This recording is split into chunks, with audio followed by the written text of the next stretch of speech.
দুধের গ্লাসে বিষ মিশিয়ে দিয়েছি, খেলেই রাক্ষসীটা পরপারে পাড়ি জমাবে। তুমি এত টেনশন করো না তো। রিমির মুখে কথাটা আমি রুমের বাইরে থেকে শুনলাম। রুমের দিকে আসতে তাদের কথোপকথন কানে ভেসে আসলো। রিমির সম্পর্কে আমার বোন, পাবেল আমার স্বামী। রিমির কাঁধে দুহাত রেখে হাসছি, রিমিও সেম। মাথায় বাজ পড়ল। পুরোপুরি কথাটা বোঝার পর কিছু না ভেবে অচমকা দৌড়তে লাগলাম। দিক বেদিক শূন্য হয়ে দৌড়ানোর ফলে শাশুড়ি মায়ের রুমের সামনে এসেই দরজার সাথে ধাক্কা খেয়ে নিজে পড়ে যায়। মাথায় বেশ গাঢ়ভাবেই ব্যথা পেয়েছি, বুঝতে পারছি। আমি নিজে পড়ার সাথে সাথে শাশুড়ি মায়ের হাত থেকে দুধের গ্লাসটা নিজে পড়ে ভেঙে চুরমার হয়ে যায়। তিনি ধরপড় করে আমার সামনে এসে আমাকে তুলে ধরে দাঁড় করান।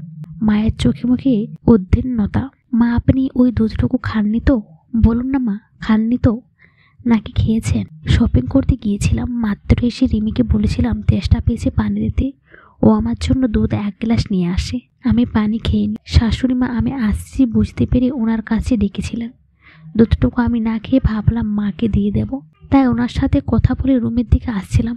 আর এসে এসব শুনলাম। আমি পাগলের মতো আচরণ করছি দেখে মা খুব অবাক হন, যা ওনার চোখে মুখে স্পষ্ট দেখা যাচ্ছে। না, খায়নি। কিন্তু কেন রিদি, কি হয়েছে? আর তুই এইভাবে দৌড়েছিস কেন? প্রত্যেকটা মেয়ের স্বপ্ন থাকে বিয়ের পর নিজের মায়ের মতো আর একটা মাকে পাবে সে। আমি পেয়েছি। শাশুড়ি মা আমাকে নিজের মায়ের মতো করেই দেখেন। কখনো ভাবিনি উনি আমাকে এত আপন করে নেবেন, এত ভালোবাসবেন। শ্বশুর বাবা 1 বছর হলো গত হয়েছেন। মার কথা শুনে স্বস্তির নিঃশ্বাস ফেললাম। অনুভব করলাম কপাল থেকে গরম জাতীয় কিছু চুইয়ে চুইয়ে পড়ছে। রেদি তো, তোর কপাল কেটে গেছে, রক্ত পড়ছে। ওইসব কিছু না। কিছু না মানে তুই এখানে বস। আমাকে বসিয়ে রেখে উনি চলে যান। আমি এসব কি দেখছি শুনছি তা ভাবতে থাকলাম। রিমির চোখে আমি রাক্ষসী, কেননা দুধটুকু আমাকেই খেতে দিয়েছিল। ভাবছি রিমি আমাকে কেন মারতে চাইছেন। আরও ভাবছি এখন আমার করণীয় কি। সব কিছু গোলমাল লাগছে, কি করব সেটাও বুঝতে পারছি না। পাবেল আর রিমিকে আসার আগে ফ্লোরটা পরিষ্কার করে নিলাম।